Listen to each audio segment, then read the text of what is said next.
It's our nearest neighbor in space, and data we gather from its features can tell us a lot about the rest of our solar system. And through the eyes of the LRO spacecraft, we can explore the lunar surface in all new ways, in fascinating detail. Our tour begins on the western border, where the near side of the moon meets the far side. The enormous feature is a lunar crater, and it's known as the Oriental Basin. Here, LRO's terrain map combines with surface gravity measurements from the Grail mission. This data reveals structure in the lunar crust beneath the surface, giving us a window into the geologic features of the moon's interior. Our next location receives little direct sunlight and has some of the coldest reported temperatures in the solar system, the South Pole. The highlighted spots signify potential water ice based on temperature readings from LRO's Diviner instrument and reflectance from its laser altimeter Lola. Lola also allows us to peer into the darkness of Shackleton Crater by bringing us this digital elevation model. It's 21 kilometers wide and 4 kilometers deep, but it pales in comparison to the largest known impact crater in the Earth-Moon system, the South Pole Aitken Basin. Sitting on the far side, it's 2,500 kilometers across and 13 kilometers deep. We don't yet know exactly how old the basin is, but it was first seen in the 1960s by spacecraft flying around the far side. As much as we use LRO data to investigate areas we can't see from Earth, we also use familiar territory on the lunar near side to bring back images with an all-new level of detail. This is Tycho Crater. It's around 100 million years old.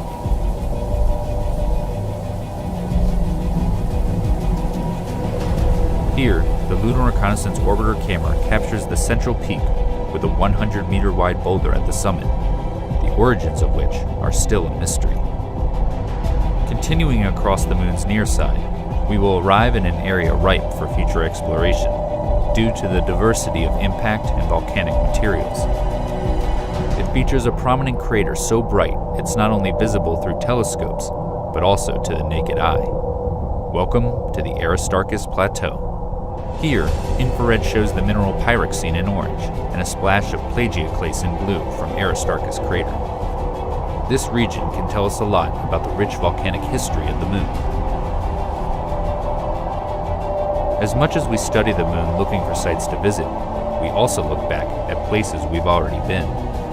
This is because the new data that LRO is gathering helps us reinterpret the geology of familiar places, giving scientists a better understanding of the sequence of events in early lunar history. Here, we descend to the Apollo 17 landing site in the Taurus Littrow Valley, which is deeper than the Grand Canyon.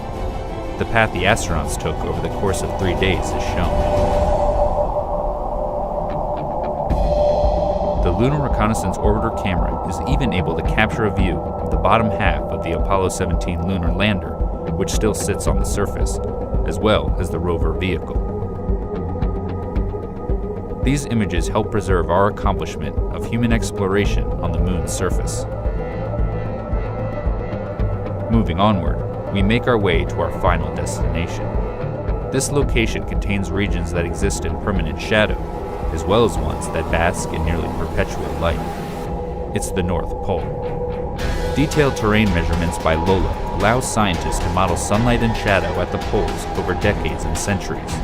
Sunlit peaks and crater rims here may be ideal locations for generating solar power for future expeditions to the moon.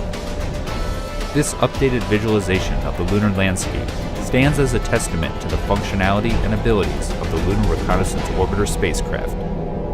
And as the mission continues to gather data, it will provide us with many more opportunities to take a tour of our moon.